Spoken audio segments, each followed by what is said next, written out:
Sebanyak 7 rumah warga serta harta benda hilang diterjang banjir bandang yang terjadi di Dusun Mamtam, Desa Tembolon, Kecamatan Syah Utama, Kabupaten Bener Meriah, Provinsi Aceh. Beruntung tidak ada korban jiwa dalam bencana alam ini. Warga berhasil menyelamatkan diri saat air mulai menerjang desa mereka. Rumah warga dan harta benda ikut terbawa arus dan tertanam dalam material bebatuan dan lumpur setinggi 3 meter yang terjadi Senin dini hari tersebut. Saat ini 9 kepala keluarga dengan 22 jiwa sudah diungsikan ke Polindes desa setempat. Alhamdulillah korban jiwa tidak ada, namun harta benda yang ada, ternak, itu semua tertimbun di dalam tanah yang kita berdiri saat ini.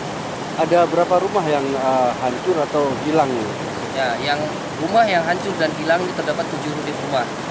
Rumah turun, ada 7 unit rumah dan semua isi di dalamnya tertimbun. Selain rumah warga, air bah juga menyapu lahan pertanian dan ternak warga. Dari Bener Meriah, Tim Liputan Aceh Video melaporkan.